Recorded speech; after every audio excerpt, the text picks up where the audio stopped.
This podcast provides a platform for our guests to share their experiences and inspire our listeners to be brave and bold in pursuit of their dreams. As you listen, we invite you to explore how these concepts apply to your own story. You know what to do. Be great and be grateful. We're mic'd up with Mike DeChocho. Hey guys, welcome back to the show. My guest today has been featured in Forbes, Fast Company, New York Times, LA Times, USA Today, as well as the Today Show. He is the CEO of Atyourgate, the global leader in mobile gate delivery in airports across the U.S. Welcome to the show, PJ Mastracchio. Thanks for having me, Mike. Appreciate it. Hey, brother, did I get that right? You did, 100%. There you go, man. We only worked on it for 5 minutes off camera. Cool, I'm glad I got it. Guys, check out atyourgate.com, atyourgate.com, to learn more about what PJ's up to here. But I just wanted to start off, anyone who doesn't know what that is yet needs to know about it. So I'm going to give you like a quick, do what you need to do. Tell us, the idea behind this, the concept behind this. It's already active. You're crushing it already. So just share, what is Atyourgate? And then we're going to get into more about you. Okay, cool. So Atyourgate is a mobile delivery app available for passengers, flight attendants, pretty much anybody inside of an airport where they can open the app. They can select from any number of restaurants or retailers within the airport, not necessarily in their terminal, but airport-wide.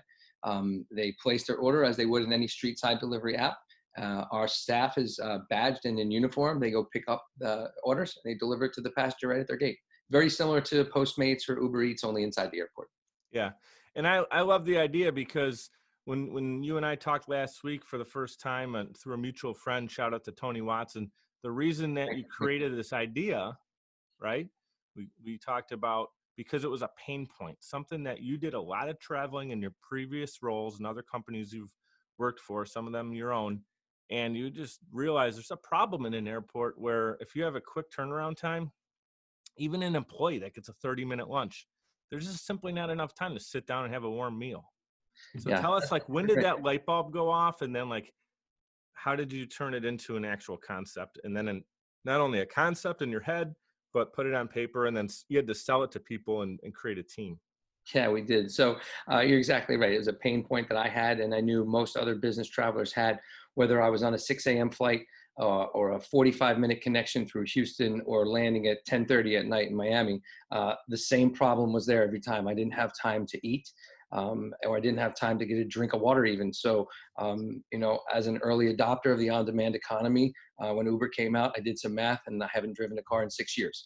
And so I was a quick adopter, an early and heavy user. And at the same time, when I wasn't traveling for business, I was traveling for pleasure. So I travel extensively. And that's where the idea came from, just having a pain point. And I told several people this throughout my journey that, everybody's got a pain point during their day. There's something that bothers you every day. And if it bothers you, there's probably millions of other people it bothers you. And if you don't necessarily have to fix it, but if you can make it suck a little less, it takes a lot of the pressure off. So that's what we aim to do. And Gary Vaynerchuk, very popular entrepreneur, and especially on social media. He's been accurate a lot when projecting what companies are going to be around in the next 5 years and what ideas are great concepts. And the one thing I hear him talk about a lot with product development and purpose is if you can help out people, limit their time. So and somehow better, like free them up, right? Make their life easier, or something that could be a time sensitive app, which this is.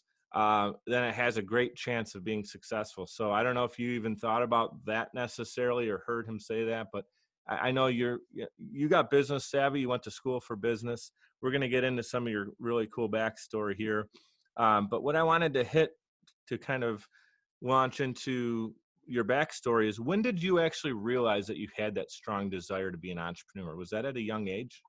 It was. I didn't take a traditional route. I started my journey pretty early. 19 years old, I left school and started working full time, and realized about 4 years into a job working for someone else that I didn't want to work for someone else, and had met another gentleman by the name of Chuck Wharton throughout my journey. And Chuck and I started a business together in the late 90s.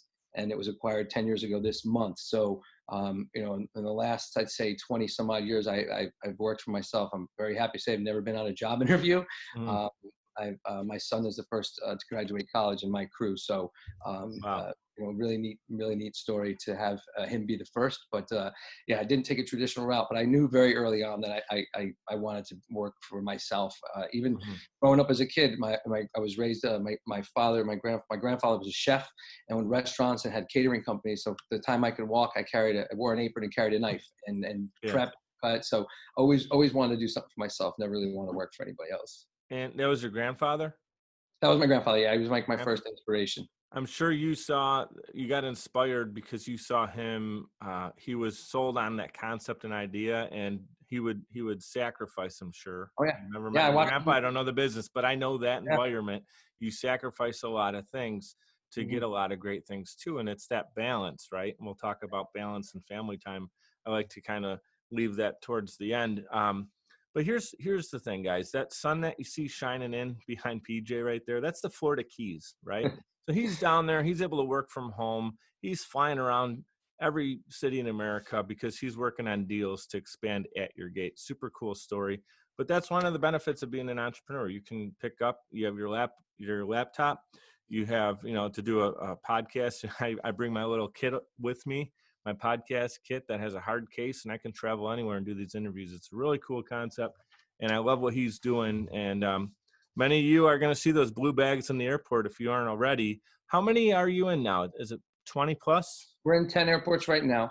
Okay. Okay. We launched just 2 years ago this month. So our Okay. first airport was San Diego. We're in 10 now. We expect to be in probably 20 to 25 by the end of this year. Mm-hmm. The first quarter of this year was about getting our airports to profitability and understanding Mm-hmm. where that works before we start to launch others. So we're rapidly expanding right now. Yeah, well, what I love about the story as well, um, you shared a little bit about your statistics. Can you tell us where we're at for orders? Because I remember you said it's less than 2 years ago you placed your first order. How Yeah. many have you? How many people have ordered meals through At Your Gate? So we've delivered just under 90,000 meals. That's amazing. And it's really cool. And the majority of those, in our more mature airports being San Diego, Newark, the Port Mm, Authority airports. So that's expanding rapidly. We're well approaching 150,000 downloads on the app stores, which is great for no advertising. It's all word of mouth. And we have a 4.9 review on the Apple Store, which is great. And our Net Promoter Score is 78, which is mhm, world class. And that's really what we pride ourselves on. I think, mhm, tech is tech, and I'm no slight to our tech at all, but the people and our employees and their culture and the energy they bring inside of an airport, smiling, mhm, happy faces, bringing hot food to a place it couldn't go. That's our mhm, brand. And so we're really focused on our people. But yeah, mhm. we have some great numbers and I think numbers will come. Our goal for the first year and a half was to prove that someone could order food in an app in an airport and get it delivered. Yeah, We've successfully done that almost 100,000 times. Now it's time yeah. to expand the business. I love that. That's great, and congratulations on it, man. Thank you. What I want people to realize too, and I know you're not looking for the pat on your back, but you literally were on the ground floor of this company. You started it. Was it a co-founder you had working with you for Two guys. Yeah, two two co-founders. guys? And I mean, you were literally running orders. What would you do? Like the first 30 or 40 days, you were telling me straight, where Yeah. you're physically running those orders. You had to learn the logistics of the business from day one. Share with us the early development and some of the sacrifices that you made, which I know include you sleeping on an air mattress, right, in the early days of launching. So paint Yeah. that picture. I mean, this is very real. This is fresh, but you're looking at close to 100,000 orders. What were the early days like? Yeah, I think it starts with having a good team, and everybody says that. But when you literally have to live on top of each other, you need to have a good team. And so, David, Chris, and Tony uh, are the three guys that made this happen. And we set out in the middle of 2017 on a journey inside the airport, and we looked like complete morons. We would buy a pizza, we'd put it in a thermal bag, we'd take its temperature, we'd take it out, we'd take its temperature every 10 minutes, and record that. And then you'd find us walking from Panda Express with a stopwatch to gate 1, to gate 2, to gate 3, to gate 4. So we really had to, as founders, had to put some sweat equity in. And what that showed San Diego Airport was these guys are trying to figure this out. They're not just going to turn the lights on, because the airport, specifically San Diego, took a risk. And so it was in my heart, in our team's heart, where we can't let San Diego Airport down. We had investors behind us, but equally as important, this is the one who said yes. And so we sat out on that journey. And in January of 2018, we took a 1-bedroom, 1-bath apartment on J Street in lovely East Village, San Diego. And we had 2 air mattresses. David Henninger, our president, slept on one in a little office. Tony Trincanello, who I'd grown up with, slept 3 feet from me on another one. Tony likes NPR and snoring. And then Chris Hartman, my other co-founder, slept in the bedroom. Chris had a back surgery, so he kind of won the short straw. He got the short straw there in the bed. But it was like I played college football, and so to be in a football dorm and live and breathe and fight with guys 20 hours a day with 4 hours of sleep, that's what I was used to. And these guys grinded with me, and I had to lead as a servant leader. I slept on the couch, and I'm not saying I sacrificed everything, but just doing little things for the team. That's how we did this for each other. And for the first 35 days, we got up at 6 a.m., 6:20, 6:40, and 7, shower every 20 minutes. Dave was at Starbucks at 7. We loaded into an Uber. We were at the airport by 7:30. We opened up at 8. We closed at 8. We went home and had a pizza. Tony made some food. Thank God he's an amazing chef. And we went to bed and did it again. And we walked. One day I walked a marathon, and one day I literally walked 26.2 miles. We made the first 4,000 deliveries ourselves. We did have Kira, our first brand ambassador, who's now with us 2 years and is a supervisor. She's fantastic. So we, longevity with employees. But we grinded on this. But look, to everyone who's heard this story before, like blah blah blah, it's real. And if I look back at the pressure and the stress that we're under now versus what we thought we were under then, that was the good time. So to anybody who's looking to start a business, every time you think, excuse my language, the shit's hitting the fan, there's a whole other cow you haven't agree with seen that. yet. And so just from a grinding standpoint, to go back to the beginning, do it with your team, whether they're people you've known forever or David I just met when we started this company. Chris and Tony I basically grew up with. So, putting a team together that has individuals that are not like-minded. You can go a lot faster when no one's thinking the same than when everyone thinks everything's the same. It just doesn't work. And so David's got an MBA in marketing and undergrad in chemical engineering. Tony and I never went to college, and Chris is a technology degree. And so somewhere between those 4 brains, Tony ran restaurants. And he opened for Tom Colicchio, opened Kraft, 300 top white tablecloth Michelin-starred places. That's Tony's calling. Now he's running the operation. So building a team of people that are different, have different opinions about things. Don't be scared of that, and don't be afraid to grind. Yeah, and look, I'm not someone that's going to ever say, it's not important to get a college education or be highly educated. I totally agree that for the right person that could be the right fit for where they want to be, right? My sister's a teacher. She had to do that grind to get through 8 years before she can really even start to teach. Sometimes you get your opportunities young and you get to start in the classroom. My point is, you're going to be a surgeon. You're looking at some schooling there, right? Yep. For entrepreneurship, I'm still saying go and get educated, but you can do it through books, podcasts, meeting you, picking up the phone. Hey, PG, I got this idea, man. I know you're cranking it right now, doing this awesome thing. I have a similar idea. I'm not competing with you. Do you mind if you can just hear me out for 5 minutes? Most likely you're going to say yes, because you're excited that someone has that in their heart. So I just encourage anyone listening who is looking to maybe start up an idea. Maybe you're already in the grind and you kind of feel like there's a gear if you're getting beat up over and over and over again.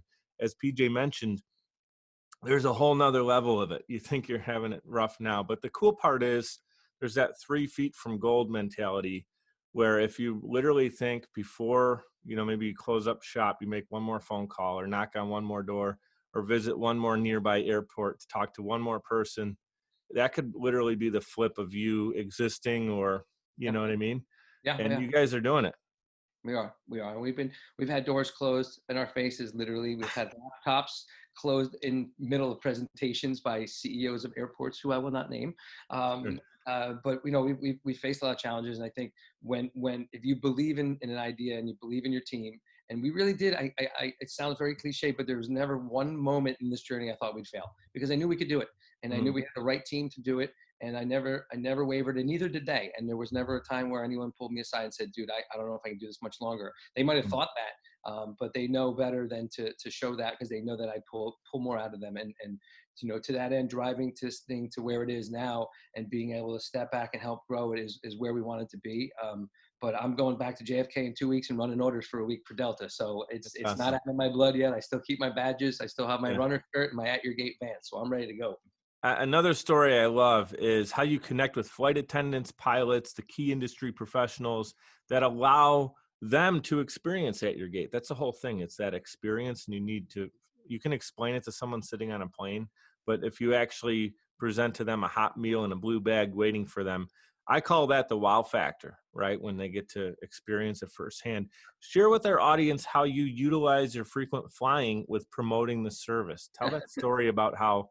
Yeah. Remember you were telling me about how you had meals ready. Oh, I'll yeah. let All you the time. All the time. It's one of my favorite things to do. For any listener out there that wants to show off for a flight crew or get a first class meal in 14B, listen up. It's real simple. When we first started the company, I'd get on a flight and I'd ask, and I would do it very discreetly. I'd say, "Have you heard of Atyourgate?" 99% of the first couple of flights were like, "What is it?" And I tell them, their eyes would light up, but we were in one airport. We were in San Diego. And now that the network's grown, I purposely fly to our airports, from our airports whenever possible. And what I'll do is I'll get on the plane at some point, when it's appropriate on the flight.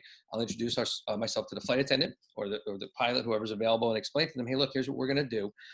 We're going to be landing in San Diego Airport at 6 o'clock tonight. About an hour before we land, come wake me up. I'm going to hand you my phone, and I'm going to open up my app, and I'm going to order food for the entire crew." And the first reaction is usually some kind of word they don't really say over the PA system. They're like, "Are you kidding me?" And then literally I give them a passcode to my phone, and I let them walk it around, go to the front, go to the back, go in the cockpit, go in the galley, and they order. And I've had flight crews of course, then we land. I'll get off the plane. I'll wait. My staff is already there with the bright blue bags, and it's usually 6 to 8 meals. So it's two of my runners with the blue bags, the blue shirts, the big smiles, and then the crew gets off, and it's Thai food or it's Shake Shack. I had a crew on American Airlines on a Miami to Boston flight that was the last leg of a 6-day trip that I mistakenly gave them my phone and encouraged them to order legal seafood, which when it returned, it was a $350 bill. So Yeah. but look at $350. It went viral. They've spread Mm. it throughout their Facebook pages, their personal pages. And so for us to be able to get through someone's heart through their stomach and to tell a flight crew, hey, they're dealing with problems 90% of the day. It's someone complaining or ringing a call button. For a passenger to say to them, "I got you. I know what this is like." That's our brand. And that's Mhm. not being phony. That's our brand. We got you. Just chill. You have 3 places to go when you get to an airport. You're going to the ticket counter, you're going through TSA, then you're going to your gate. Everything else is a nice to have, right? And so if we can tell you, just get to that third place and we'll have whatever you want there. That's the goal of our business, and it's no different for flight crews. And now, Mhm. in the case of like a Delta, the first crew I ever fed, we've now signed an agreement where we're going to be handling Delta delayed flights for them with our customer service, our brand ambassadors working Mm. alongside their gate agents to serve them. And that was a full circle journey Brilliant. from feeding that crew 2 years ago, April.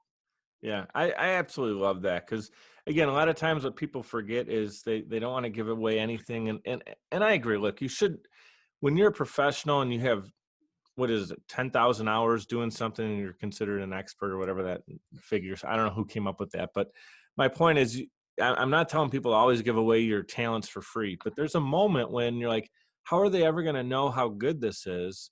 They're not just going to if I told them check out the app and then here's my business card, you're off that flight. It's pretty much done. They meet too many people. They have too many things going on and they're actually working. But if you did it the way you did and you said, hey, look, this one's on me. I want you guys to just check it out. They have literally nothing to lose. Their gain is a free meal and their benefit is experiencing it. And now they're sold on it. So you may have lost, $100 on that flight and 350 on the bigger flight, which went viral, which $350 to go viral is a joke. And even if it's what, 50, $100 for a few flight attendants, that experience, they're doing that all day long, almost every day, probably 5 days a week. So they become a recurring client. Your $50 it's laughable at the end of the day and what that means for a year. Now this is my number of quick research, correct me if I'm wrong, 5,170 airports in the US open to the general public. How do you identify your target location and is that based on traffic volume? Somewhat. I think the first airport was going to be whoever said yes first. Okay, let's just be frank there. We talked to maybe 100 airports.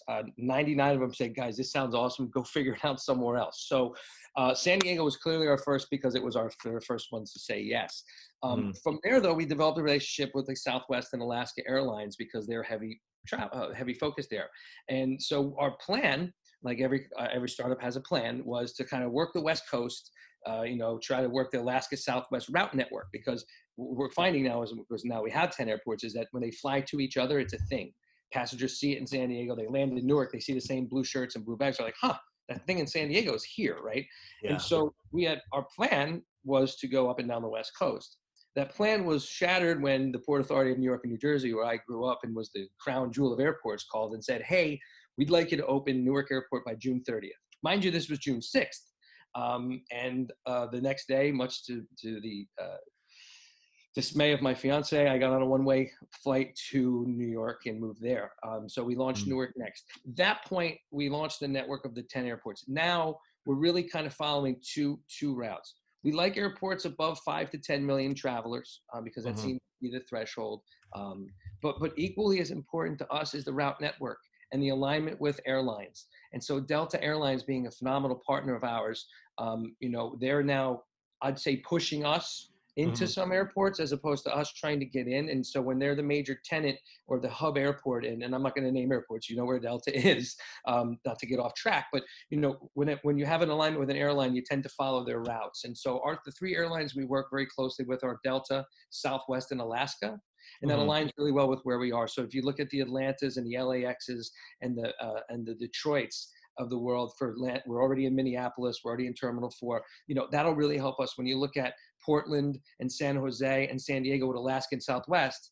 Obviously, wanting to go into the Pacific Northwest and into the Vegas and Phoenix market, we'll start to grow that network where our flights all go to each other, because that benefits not only the passengers but the flight crews as well, because they Mm-hmm. kind of run the same route. And if they know they can get Trace Gringos in San Jose while they're sitting on the ramp in San Diego, they got it. And so Mm-hmm. that's part of our plan, is to kind of grow with our airports instead of taking them. That's here in the US. We have a completely different expansion plan that we're going to ramp up second part of this year to go heavy into Europe. And we've Wow. got some strategic partnerships that we're lining up, in the process of lining up now, that will allow us to grow further, faster. And the European market is something that we are extremely interested in for a number of reasons. One is they're fantastic airports. They are the highest end mall you've ever been to with planes attached to it. You know that. And if you've been to Zurich and you've been to some of the Yeah. Amsterdam, Heathrow, there it's a fantastic environment. There's a need for it there. And honestly, in the European market, apps like this have been adopted much quicker. And so for us to now have alignment with the European market, alignment with the east and west coast of the U.S., the JFK to Heathrow route, the Boston to Dublin route, it Mm-hmm. becomes connected to us. So I think our next step is European expansion. Here in the U.S., we've got a roadmap of about 15 we'd like to get going this year. I think Mm-hmm. simultaneously, we're in the process of building a team in Europe. I think we can probably get, I don't want to say anything more than a couple done this year. Mm-hmm. We'd love to get one or two going before the end of the year's out. But international is definitely on our roadmap. Yeah, that's great. I mean, as I continue to travel, and anyone who's listening and watching this continues to travel, look for those blue bags. They have the @ symbol, your gate. And again, you can visit it at Shameless plug. there it is right there. Check that out. Atyourgate, atyourgate.com, and then Atyourgate in the App Store. It's both Apple and Android friendly. And I have a quick question I just thought of here. Using the app, can people search ahead of time? Like if I'm flying into LAX, can I look to see what's available there now? And maybe that's a silly question, but do you have to be in the airport for it to like find your location, or no? So it defaults to your GPS. So it will look Mhm. for an airport. So if I or you opened it right now, since we were not in the within 90 miles of any of our airports, it would Mhm. ask you to enter a location. At that point, you type in LAX and it'll pull up. And we're not there yet, but in that case, it would pull up terminal 1, 2, 3, 4. You could then click on the terminal, click on the restaurants. You could actually go through and place an order and pre-order up to 36 hours in advance. So if you Wow. knew you had a 2-hour layover and you were Yeah. going to go to the United Club, then you could pre-order, have it land at 2:30. We would Sure. meet you when you landed. You get your food and you go off on your way. So we do Yeah. have people, especially flight crews, utilize that. So you can search and order up to 36 in advance. Yeah, so that the whole point is that you want people to use it as a planning tool ahead, not Yep. where you land, you look, it hits your Wi-Fi or whatever, Yep. your Bluetooth, and then all these things start popping up as options. It's too late at that point, right? Yep. So it has to be a pregame. Yep. And that's for us is has been the challenge, and that's what we've identified as the challenge is, we have a very short window to let people know that they can do this in an airport, because most people Mm. still don't know about it yet. 100,000 deliveries is great, but that pales in comparison. That's one day traffic in LAX. Okay. So no. Yeah, When you look at the numbers, it's small in comparison. So sure. so our goal now is to get to those travelers before they go to the airport, and that's Mm. where, again, having the size of the business we have now in the 10 airports and growing, getting the attention of the OTAs, the online travel agents, the Expedias of the world that say, hey, Mike's booking a flight out of San Diego. Do you want to add food? Or getting into the credit card apps where your travel services, business travel services. Those are all extensions of our business now, where companies fly thousands of people a year. And if I'm a sales manager, I want Mike to have a subscription to Atyourgate where he can just have his food waiting for him anytime, and he can make that last phone call instead of being in line at McDonald's. So Mm. growing through that and knowing that you're traveling and knowing about Atyourgate before you travel is kind of the next level of marketing here for us. And I also, I mean, I know that this is a product that you use it once and you basically have a lifetime user, I feel like, because it's an experience again, it's a convenience, and it's a touch of a button. So I don't see how someone who uses it once wouldn't be kind of hooked on it. The fact that you do hire people by personality, and you are not an app or tech business. You are a people business. This is a service, it's a convenience service, but it's really like, how they make someone feel. They bring the food, there's a smile on the face. You even mentioned, like, if they forgot napkins or there weren't napkins in the back, you're the one running and hustling out there to do the little relay in the middle of the airport. So that experience, because that's the other thing, you kind of get one shot, right? Or maybe two, not even. That's how it is Well, with the world we're in, right? Is you do someone right that first time, and that experiences the wow factor. yep. You pretty much have them locked in. Yeah, and what's interesting with our business is there's two very different. There's a bunch of different things from the street side business, but we've all had the experience where the driver's on his way, her way, and they don't show up because the restaurant was closed, or they show up an hour late and your pizza is sideways. We have a much different situation there because we can't be late. If you and your family are waiting on a flight and you got two Mm. kids that are waiting on a Happy Meal, and we don't show up and they got 4 hours, daddy's going to be pissed. So Mm. we got a very short window to make sure that happens. And so Mm. it's very intense to that end. When we launched our business, for those entrepreneurs that are listening about I wanted to launch airport wide day one. We Mm. didn't. It was the best thing we did. We launched in one terminal with employees only. And the thought process was, if I missed you, I'd find you at the end of your break. I'd hand you a $20 bill and your food and say, please don't be mad at me. Try it again, Mm. right? And we don't kid yourself. We've done that once or twice in the very early days. If I had done that to a passenger, we would have ruined our business. And so not taking too big of a risk, taking a calculated risk was important to us. So that was a really big part. And what we learned was that employees love this. To your point in the beginning, they get a 30-minute break, right? Now they order 30 minutes ahead. We show up in the break room, Mike, right? You go to the time clock, you punch out, I hand you your Panda Express, you got a full 30 minutes to eat it, as Yeah. opposed to walking, waiting, eating, punching back in. So Mm. it's changed the game, and we learned something by not taking a risk. I think a big lesson right there was talking about the experiment of it all and having it in one location. As you mentioned, the reason you picked it was San Diego, you said, They was picked up. because they picked you, right? So that's you're being truthful and transparent, and I appreciate you doing that. Number one. Number two, having one location, you were able to learn and develop and grow at one spot, and then you can maximize the growth. Like whatever you learn there that worked, you can apply. And Yep. if you would have opened up 50, you may have had a struggle of you grew too fast. I think Yep. sometimes companies do that, and then their problems are bigger than they can even handle. Where you were learning, like, okay, we goofed up an order, whatever. Why did that happen? And you're one on one with the situation, Yep. and your small, close knit team that are sleeping 3 feet from each other can talk about it at 8 o'clock at night, and tomorrow you execute it, Yep. where you're not having this train wreck, and that could really overtake a company because they can't react to it. Especially with something like this that's never been done before. You know, Yeah. I mean, it's been done street side, but gates and restaurants are easy. If you've ever been underneath an airport and I blindfold you and spun you around, you wouldn't get out. It's cavernous and you got to go by the runway sometimes. So learning how to get around the airport was really important. And to your point, Mhm. everything we learned in San Diego, when I had to get on a flight the next day, and Chris, God bless my other co-founder, we basically moved into a 1-bedroom apartment in Jersey City together.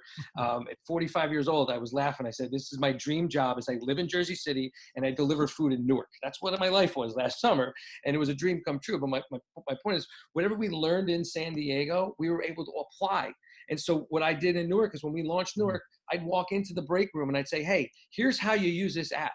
30 minutes before you break, you order, and then I'm going to show up. You're going to punch out. I'm going to meet you right here at this clock. And guess what? It worked. And then we learned from Newark, and we taught that in LaGuardia. There's an old Mhm. saying in the airport business. I think it's hysterical. It's really simple.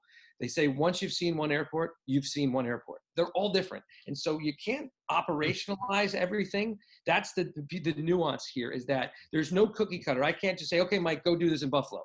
Yeah. I got to go with you, or Tony and our team's going to go with you, and we're going to walk around and figure out how to do this in Buffalo. And it's no different anywhere. And so that's Mhm. one of the things that sets our business apart. To your point, is it's tech and people, Mhm. and it's understanding the blend between technology and touch. And that's what we're, I think, really good at. Yeah, I agree. So here's a cool story I wanted everybody to hear. You finished first out of 100 in a pitch contest. You won $25,000 at the Wharton School for Entrepreneurship. First of all, congrats on that. It's Thanks. amazing. And secondly, what was your pitch? Was that first business you talked about selling? No, that was at your gate. So Oh, I was running food in Newark Airport, literally running. The air train was down. It was the middle of July. It was about 100 degrees. And I kept getting phone calls from a 215 number. And I have a lot of friends in Philly. And I was like, who's calling? So it turned out to be this advisor for the Wharton School. And I thought it was a joke. I thought it was one of my friends playing a joke on me. And long story short, he wanted me to apply to the program. So I looked at it, and it was a program based on entrepreneurship for scaling. And we had Mhm. just launched our second airport, and I kind of looked up at the sky like, do I really have to do this right now? And I dropped out of college in the middle of my junior year to get a job and be a dad. And so Mhm. I'm not an overeducated person. And in the middle of launching an airport, for some reason, I decided to take on this challenge. And I'd say the first 3 or 4 weeks, I was kicking myself, like, what did I get myself into? And I was learning a lot, and it was on your own time. And so I had to teach myself how to learn again and teach Mhm. myself how to take notes again and stuff I really never did. And so it was a really good thing because it forced me to focus like 5 or 6 hours a week on my business and not running the business, but actually on the business. And so the first few 4 or 5 weeks were a look back into what I'd already done. And it was a really nice retrospective because in reality, we as a team had made all the right decisions as this program was dictating. And so I was able to validate it and go back to my guys and say, guys, remember when we did this? Well, guess what? That was the right move. And remember when we did this, Mhm. like getting a lawyer first, best thing we ever did. They're the Mhm. best firm I've ever worked with. And they put a moat around our business and protect us. And that's what we needed. And so validating what we had done heretofore was important for me. When it got to like week 6, that's when all hell broke loose. That's when I had to start to learn and actually like take notes and then read and watch the modules over and over and over again. And Anne-Marie Stevens was a professor I worked very closely with, and I didn't expect much, but they were available. They had office hours online on the this Canvas learning model that they Mhm. had. And it became to me like a quest, like, okay, I've gone this far. And the one thing the counselor told me when they asked me if I wanted to join was, you didn't graduate college, and we don't normally allow what they call a non-degreed candidate, I guess, into the program. And they just want to make sure I was going to be committed to it. So that was my challenge. Like, oh, I'm the only one. All right, watch this. Never was intent on winning 25,000 for the company. The goal was for me to do this for myself. This was a personal challenge. There was Yeah. no, I let people know I was doing it to keep me in the program. I didn't brag about it. I posted something on LinkedIn like, I'm doing this so people could bug me. How you doing in it? And Yeah. ironically, the end of the program came. We had to turn in our final, and the final was like my revamped business plan, which we now operate from. And again, I had input from my team. I didn't do this all myself. There was Dave and Chris and Tony helped. But my point is that everything we had kind of learned in the class, we kind of put in paper, slide deck, business plan, one pager, and then they were going to pick 10 semifinalists or 10 quarterfinalists. And so I got a phone call as I was boarding a flight to Miami to have a meeting. I was living in New York. This was last year when we were living in the city. And when I landed in Miami, I found out I was in the top 10. Great, awesome, cool. They said, we'll let you know if you're in the final 5. I landed back in New York that night, and they said, you're in the final 5, 8 o'clock tomorrow morning. It's a web presentation just like this. All right, cool, Mhm. no problem. I can do this. So the one day a year I don't get up at 4 a.m, Amy's poking me saying, don't you have this Wharton final this morning? I'm saying, what time is it? She said, it's 5 to 8. And I'm like, here we go. Okay. Yeah. So I jumped out of bed, and we had just moved into our apartment in the city. So with the exception of clothes, we had just nothing but boxes in the living room. So I hastily set the laptop. Actually, Amy did, God bless her. She set the laptop up to get the lighting. She did this whole thing today. This is not me. I would have been in Oh, the this is corner. great. And fixed my hair. I threw the Atyourgate shirt on, and this is a great. You're gonna love the story. It's really funny. I don't tell this story on camera, so this is a good one. So there's 5 finalists. There's first two presentations, then myself, and then 2 more. And second place is 10 grand. First place is 25 grand. Anything less than money, I lost. So I'm now hell bent on winning this thing. And so I have the microphone and the video's on, microphone's muted, and I'm watching. The first presenter goes, and no disrespect to those folks, but I'm like, all right, I'm better than this. The company's better than this. I can do this. The second one, now I'm amped up. I'm like, I'm in the top 3. I'm in the top 3. So now I go on, and there's 6 professors on the screen. There's like 40 listening in, all Wharton professors. And there's me, right? All my glory. And so I'm dressed in the same shirt and probably the same hair. And I said, look, they said, do you have any slides? I said, no, I'm just going to tell you a story. I have a great story to tell. And so I told the story for about 4 minutes, left some gaps where I know they could ask some leading questions, which they did. Turned off my camera and proceeded to go into the bedroom and tough talk to everybody. And I got this. They're going to write me a check. Yeah, Wharton, pay me. All of a sudden I hear in the background, PJ, your microphone's still on. So I had not muted my mic. So I was like talking all this crap about the other people and Wharton. Like, yeah, I told you I'd win this shit. Like I was literally going nuts. And so I looked at their faces. They were all hysterically laughing, muted it.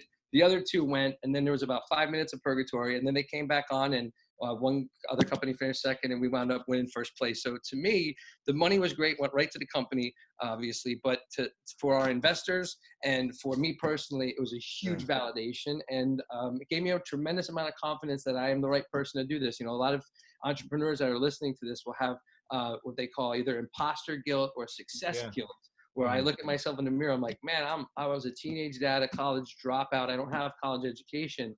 Why am I in this position? Well, if you spend all your time worrying about that, you're not going to be in that position long, number one. And number 2 is you got to look back at all the people that helped you get there. And so, well, we talked about this last week, and you mentioned this earlier. Part of my goal, and to your audience, is to be available to folks, whether it's an airport idea or a new widget.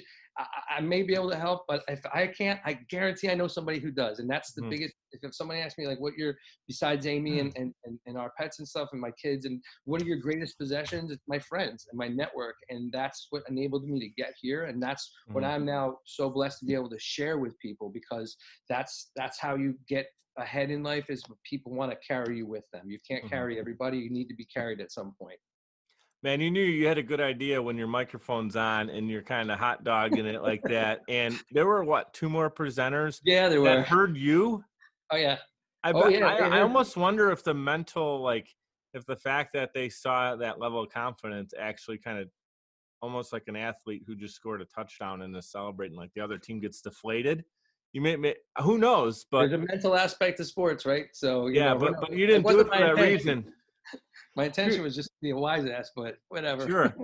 I think that story is, it's actually on YouTube, hilarious. and at I'll find the minute mark and email you. But I'm they gonna watch it. on the YouTube, and you can actually hear me in the background because it's the whole finals. It's everyone's presentation. I would love to watch that. It's pretty funny. I don't share with a lot of people. Well, what I was gonna say though, the reason I brought that up is the fact that you still won. I think tells that the business concept in your presentation was so strong that even with a gaffe like that, it's still won. It's like it was like more bulletproof. And that leads me into my next question. Talking about building this and now seeing it turning into a successful business, and you've been a part of other successful businesses in the past. What is the most important component, in your opinion, to a successful business, and why? What do you think is that key layer? Great question. On the surface, it's cash flow management, right? Sure. I mean, that's what every business faces a challenge at, is managing growth and cash flow. In order to do that, you have to grow planfully and execute what we say with distinction. So I'd say if you manage your cash properly and you grow planfully, and we grew to 10 airports in 2 years and then stopped. We're going to grow again, but we want to stop, and take a deep breath and make sure that San Diego is great, Mm, Newark's great, LaGuardia is great. So, cash flow management and growing planfully. And I think those two things really go hand in hand, because if you don't manage your cash and grow too fast, you're going to go out of business. And if you grow mm. too fast, and you have, what I'm saying, that's the story there. Yeah. Great. I appreciate that. I know I can benefit from learning from you, and our audience is not only entrepreneurs. There's other people that are looking to just take themselves to the next level from a performance standpoint and a mindset and mentality standpoint.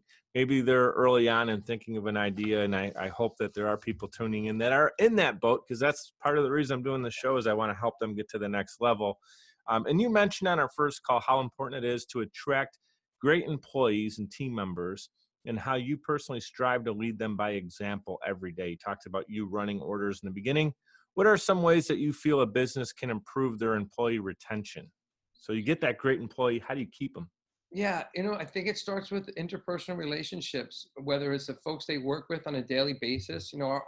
Our employees have to work as a team every day. It's very similar to a sport. We're playing zone defense. Someone's near Shake Shack and it's got to get to 38. Well, they're going to meet in the middle and hand off, right? And so that communication is key. So having a work environment that is not only not hostile, but promotes a culture of giving and of delivering. I mean, that's what we're doing. We're Mhm. bringing joy. Food is joy, right? And so it starts with having a work environment that is very fun to be in. The airport, to that end, is a great place to work, because there's new people every day. You don't, new celebrities, there's athletes, there's movie stars. You just don't know who you're going to see. One of our employees has a celebrity page of pictures with him with every celebrity he's met in Newark Airport. And so having a cool place to work, and then I think having access to leadership is important. I get texts from our employees. I texted Kira on January 31st and said, "Happy second year with us. How's Nico and your puppy?" Like that's Uh-huh. and that's not me being kitschy. And I think they see that. And the other thing is having the same culture at the top to the bottom. When I show up in the airports, it's hugs, it's how's your baby, it's how, they know me, and I pride myself on being available for them. And they can go on Twitter and see videos of me jogging the Jersey Mike's jog from A to C in 100-degree weather, holding a bag of food because the air train's down. And I think leading as a servant leader is important. Being compassionate is important. And that helps foster, again, all that helps foster a good work environment. And being able to listen is the last thing.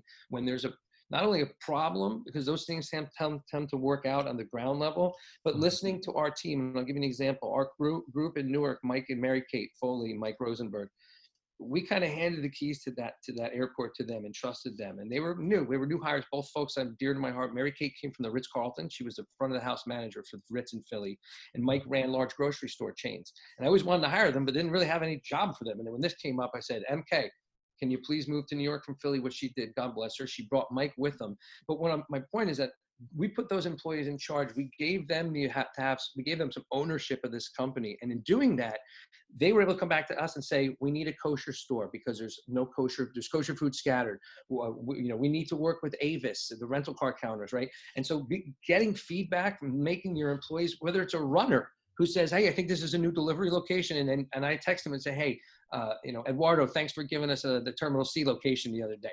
It's important. And so that fosters a collaboration and a work environment that's extremely fun to be around.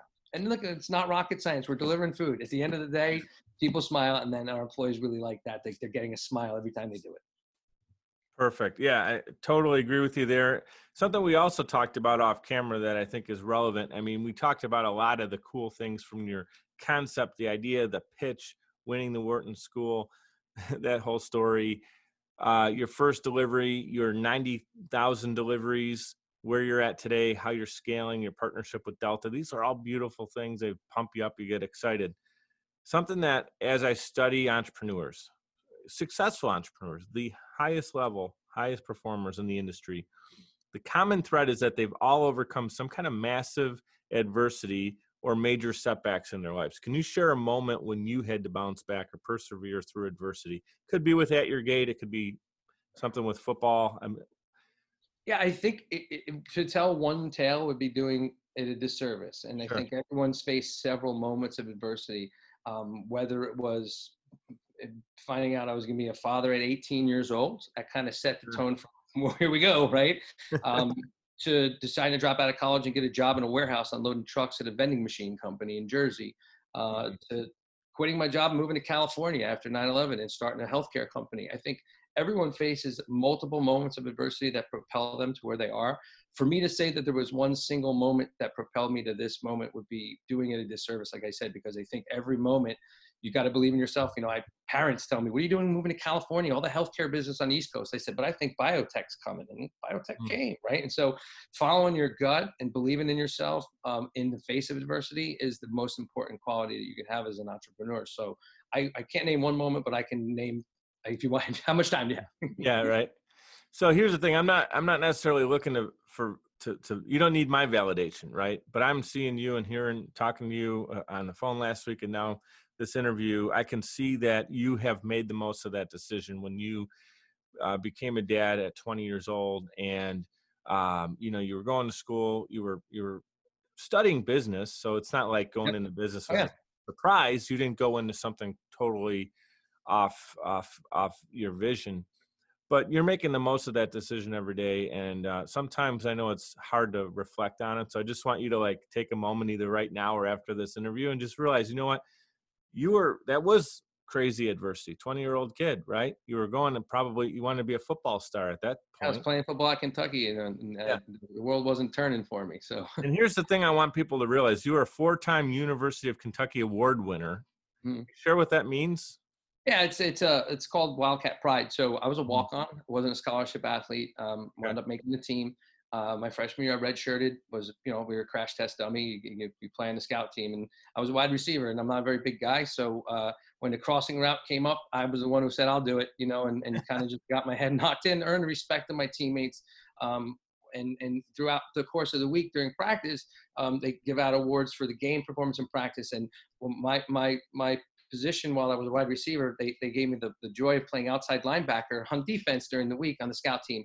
And the reason wasn't because I was some badass, hitter. It was because I could give him what's called a look. I could get there the same time the big guy from Florida was going to get there, give that guard the look. And so there were several times throughout my career where I would, get bludgeoned for 4 days straight, but give them that look they needed. And you win the Wildcat Pride Award, which was a huge deal. You got to pick any meal in the world that you wanted to eat, and they prepared it for you. And, you got to eat it in front of your teammates. And so I would have, I already knew what I wanted. I had surf and turf, man, lobster steak one time. I had zuppa de pêche flown in from New York, which is, is a seafood dish. So, Yeah. but that was a big time thing to have happen for me. And again, being recognized by your teammates is more important than being recognized by your coaches in my mind, because they're the ones who you're out there competing with.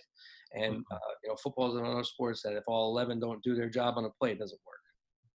That's awesome. Now I got the Bills Mafia flag hanging over here, Yeah. so I'm going to make a statement, and hopefully I don't get this wrong, because they're going to take the flag away from me. But one of our favorite players in Bills history is Stevie Johnson. Did he not Yep. play? He was He a did. wide receiver for Yeah, you, he right? played. Okay. Yeah, All yeah. right, the flag stays up. Flag stays. He's Yeah, one of my favorite guys, man. He wasn't like this tough kid. 6'4" guy, but he was like you said, Tough. slot receiver, kind of shifty. My dad called him Sneaky Johnson because he was Yep. sneak in Yeah, there. he's a tough kid, man. I like watching him. Randall Cobb, this kid Lynn Bowden, they just had whoever gets him is gonna get another. So it's good to see the football program where it is. I'm proud of what they've done there. And you not only played football, you coached football. And this is a cool story. You coached an 8-year-old Sam Darnold. As many listeners may know, he was drafted 3rd overall by the New York Jets in 2018. Did you see that giftedness in him at 8 years old? And what was that experience like? And do you keep in touch? Yeah. So, as any dad who's played football before signs their kid up for football, they give the old, "Hey, who's this coach?" And they say, "You are." And I had already, I'm very lucky to play for Bill Curry in college, who had played for Lombardi and Shula, and was a center for Bart Starr and Johnny Unitas. So all those playbooks and all those lessons that I learned from him, I put in a little corner and knew I'd use them one day. And my oldest son, Tyler, played football up through high school. And my younger son, Chris, and Sam were the same age. And Chris and Ty were very different kids. Oldest a little more, book students. The little guy was me. He's a maniac. And so we assembled this little team of beach bum bullies, we called them. They were these little toe-headed kids in San Clemente, California. And Sam, like everyone else, my first day at 7 and 8-year-old football in pads, your first 2 weeks are in shorts. And I have every kid try out for every position. No one's a lineman. No one's a quarterback. Everyone throws, everyone runs. And then then we kind of slot them. It's Pop Warner, it's Asian wing, so there's not big giant kids. They're all around the same size and shape for the most part. And you know, Mike Darnold, Sam's dad, who I love, and I do still keep in touch with the Darnolds. But Mike is a big, huge guy, and he's just a sweetheart of a guy, and he's a huge guy. I say, Mike, do you want to be my offensive line coach? He's like, yeah, sure, coach. I don't know what I'm doing, but I tell me what you want me to do. So I assembled a staff of like dads, and the first day we had all the kids throw, and Sam gets up in line and throws the ball, and I look at his father, and he goes, he's a pitcher. And I said, I can work with this, right? And so he had a live arm from day one. My claim to fame is I didn't screw him up. I'm not saying I taught him a lot. I coached him for four or five seasons. We won the first year. We were 10-0, you know, and I thought I was a great coach, and I had four D1 athletes and the third pick in the draft. But the thing with Sam is I still keep in touch with him. Anytime I message him, and I don't bother him, but when he got mono, I texted his dad and said, what the hell's going on? And of course I texted Sambo, and we still keep in touch. I went to the home opener last year, took my dad, got to see them before the game. But the thing with Sam is he's a hardworking kid. He comes from a great family. Mike is still working. He's still in construction and building. Chris is still a teacher. His mom, his sister Frankie played volleyball at URI. They're a really close-knit family. Sam's a real hardworking kid, and you know, I think that and he's very close with Josh, the Bills quarterback. Josh Allen. They're very close. I've seen. In fact, when we're done, I'll text you a few pictures. His dad sent me pregame last year, the two of them together, laughing and joking. Yeah. So I do text with his dad on game Sundays. When he's at the game, I'll film a touchdown that Sam threw and text it to him so he can watch it on his phone. Because as you know, you're at a game, you see it once and what just happened kind of thing. So. Right. But they're great people, and I was really blessed to coach him, and still do keep in touch. And those memories of those teams when they were 9-0, I told them if they won their 10th game, I would take them to the championship game in a white Hummer limo. And this was, 14 years ago. So this is, 8-year-old Sam, and I have a picture of the whole team lined up outside this white Hummer limo, and we went up to the game. So great experience, great kid, hard worker, and he's inspired me. You know, I get goosebumps watching him. It's kind of neat.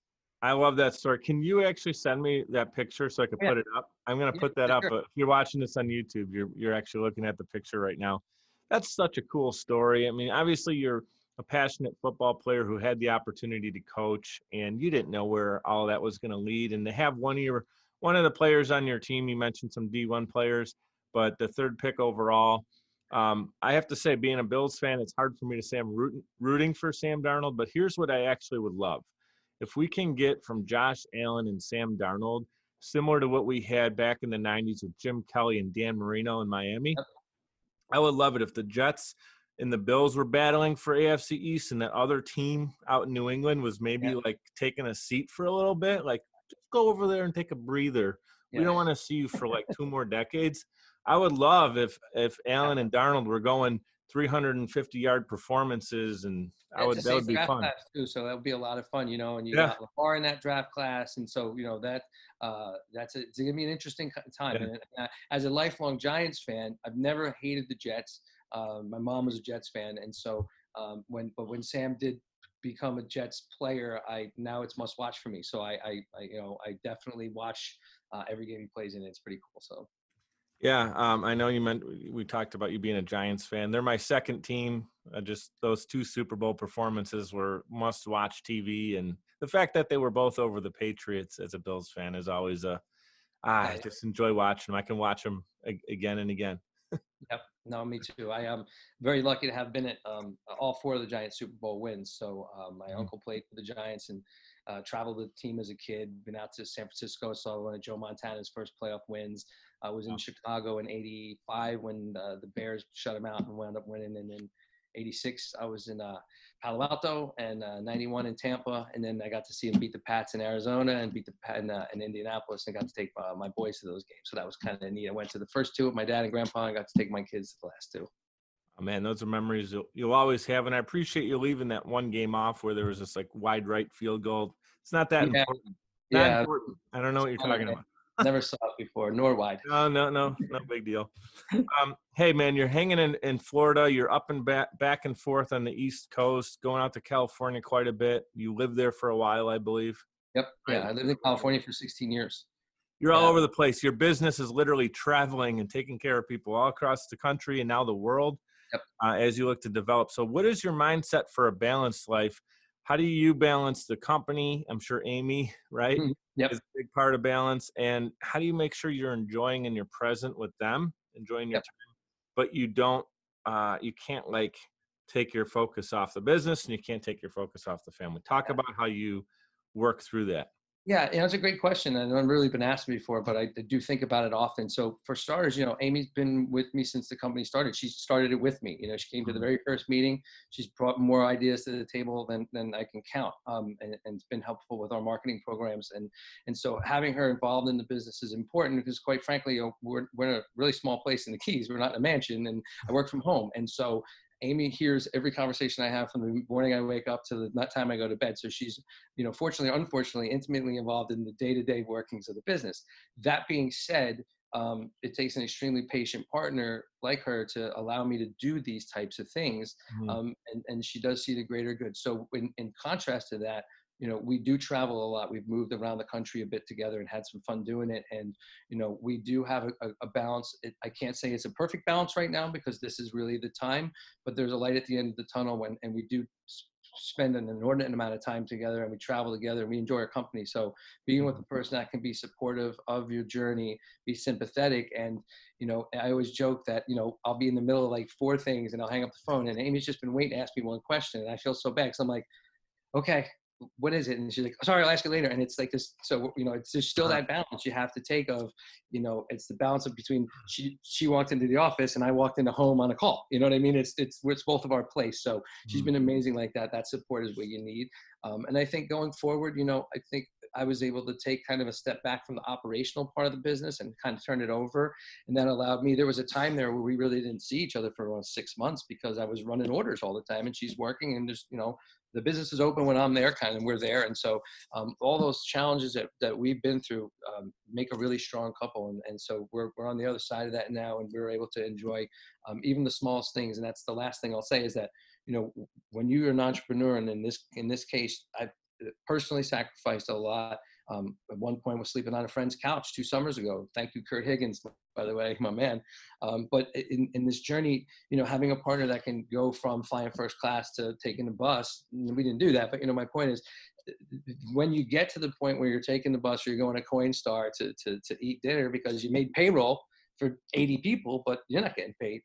When the times get rough and you can have fun then, as the times get better and better, we'll need less to have more. And that's a great part of a relationship. And that goes with your business too. And so being humbled by this and having someone that stayed with me while I've been humbled to pat me on the back and say, it's going to be okay. You're going to do this. She's never once not believed in this. So Mhm.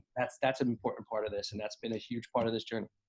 Yeah, that is a blessing, and it takes a special person, a little bit of a crazy Oh mindset yeah. mentality to realize, hey, I'm going to go on this roller coaster.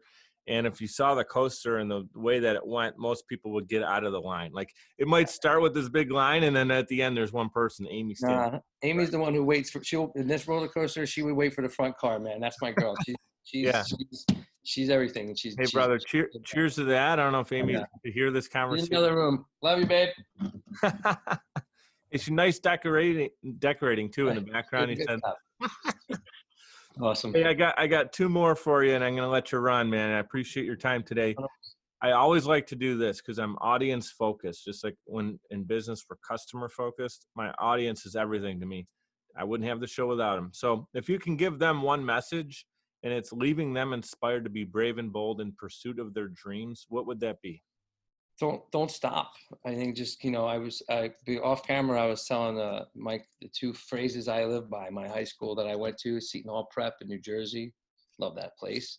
Hazard Zet Forward is the crest, and it means in Latin, no matter what, go forward. And so if you have an idea and you believe in it, build a team. Don't do it alone, because if people go alone, fail. You got to build a team. Don't be greedy, but go forward no matter what. Because if you believe in it and you truly think you can do it, and I'm not talking about flying by jumping off a building. I'm talking about if you think you can jump out of a plane and put a parachute together on the way down, do it.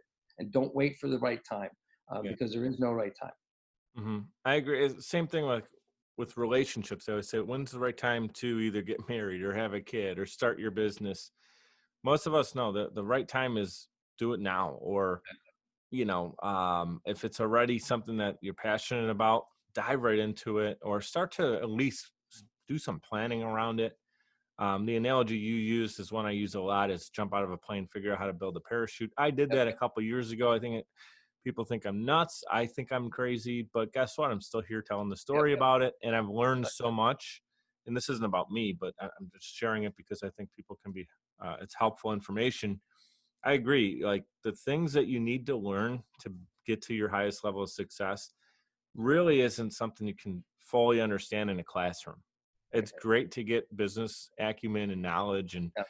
how to balance a budget, and how to create a marketing plan. It's all smart, and you need it. It's Yep. absolutely something you need. But how do you feel when you get your gut punched in, and then you make one more phone call like 30 seconds later, and or you need to do a pitch and there's 40 people that think you're not good enough and you still have to deliver? Yep. You learn that by doing it. I personally think that's why it's so important to dive right in. Yeah. Yeah. And I think, to that end, whether you're in front of a room of 40 or you're sitting in a mirror practicing for that, Yeah. being prepared, being confident, and believing in what you've got and what you got behind you is really, really important to success. Like I said, this team I built, assembled, Mhm. is the best of the best and continues to grow. And we would be nowhere without them. I'm the least important person in this company right now. They all know that. And I love Oh, that. yeah, man, I love your mentality. The other thing too is someone might be listening, they're a solopreneur. I'm technically a solopreneur with some 1099 assistants and experts to help me out, right, with projects. So that person can seek out the kind of teamwork you're talking about through mastermind groups, right? Get around great people who are like-minded. Yep. Yeah. Yeah. I think for us, one of the things we did is for our business was go through Plug and Play, the accelerator up in Silicon Valley. That was Mhm. a great experience for us because that got us around all those big minds at the C level of companies that most startups can't even get close to. So associating with any of those type of groups, I think is tantamount, to, especially to early success, because you're going to get feedback, and you're going Mhm. to get feedback, and when you hear the same feedback 8 or 9 times, it's true. Yeah. Hey, I'm going to give you one more question. It's the first time I've asked this one. My sign off, whether it's an email or every episode of my podcast, is be great and be grateful. And I Mhm. totally mean that. Every day I like to start my days in gratitude. I think of 3 things that I'm personally grateful for. I try to change it up so I'm not a broken record every morning, because it doesn't hit the heart the same way if you're just saying the same thing. So what about you? What are 3 things you're most grateful for? I think I know one answer, but I'll let Yeah. you fill those in. Yeah, I think obviously my relationship with Amy, we talked about that. I'm grateful for the opportunity that I've been given. Higher power. I'm Catholic, so I'll say thank God. But I think Right. I'm grateful for this opportunity. And I think the third part are my friends. Besides the family aspect, having a group of people around me, and I'm extremely blessed to have a lot of friends I've known since the 80s that are friends that I still text with and talk to and mentor, and they mentored me. And I think those are the 3 things I'm most grateful for. But I think as a person personally, I think, feeling appreciated by your team, by your fiance, by whoever it is, that's very satisfying to me. I don't want material things. I say that because I had them and I lost them, and I don't really care for them anymore. I'd rather travel and build memories than have to build statues, kind of thing. And so I'm very thankful for the opportunity. I'm thankful for Amy, and I'm thankful for my team and my friends. No question about it. And I remind myself of that every day. And I think, the amount of energy I've been given by some grace, some crazy spirit, that I got 20 hours a day and I go this motor all day long. I don't want to waste it. So I'm really thankful for that too.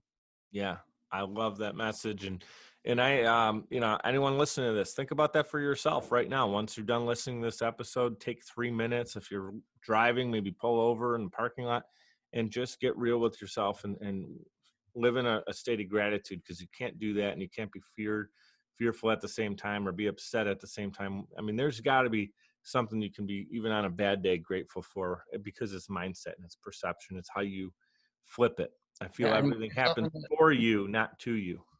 you get yourself in that mindset where you have to tell yourself at the end of the day, it's a job, right? Mhm. It's not my whole life. I have everything into it, but it's not my life. It's my job. And so being able to turn it off at 5 o'clock at night, 6 o'clock at night, 8, whatever time I'm done. You got to do it, because if you don't and you consume yourself with it, you'll never rest. And whether it's 4 hours or 8 hours of sleep, if you tell yourself it's just a job, it's a real simple way of calming yourself down. It's just my job, right? It's just a job.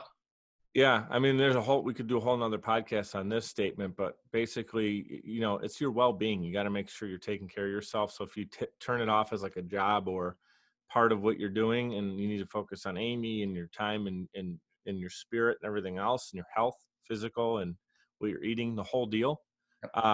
You can't be your best version of yourself if you're operating at 32%, or like a cell phone, when you're at 3%, it doesn't function the same way as at 97%. So that could be a whole nother podcast. I want to say this. Thank you for your time today. The information and knowledge that you just put down. I have a whole page of notes here I'm going to review. I know I actually rewatch my own episodes because of the value that my guests bring. And I know I'm sometimes missing it all the first time around. So you have been tremendous. Anything else you'd like to share or get out to the audience? No, I appreciate your time. I think if your audience is in any of our 10 airports, I would just say, don't fly hungry. That's all. List them out one more time. So we're in Newark, JFK, LaGuardia, Boston, Minneapolis, Portland, San Jose, San Diego, Ontario, and John Wayne. Awesome, man. Hey, thank you so much. Look forward to the friendship. Look forward to you continuing to grow Atyourgate. And awesome. Let's keep that conversation going. But thanks for your time today. Appreciate it. Thank you very much. Have a great one. Hey guys, I have to say that interview flew by, no pun intended. So much awesome info and insight from PJ. I love that he shared a story of being willing to sacrifice a lot in the early days to make it happen. Sleeping on an air mattress, living tight and being smart, growing one airport at a time, opposed to trying to handle as much as possible. Growing too fast can cause issues with quality control and being able to quickly course correct. Another strong takeaway for me, I feel is really important for entrepreneurs and business people to hear as well. He started Atyourgate because of a pain point, traveling a lot and not being able to get food between flights, or risking missing a flight, right? Running around. Think about it. What in your life is a pain point, and how can you create a product or service as a solution to that? That's your assignment.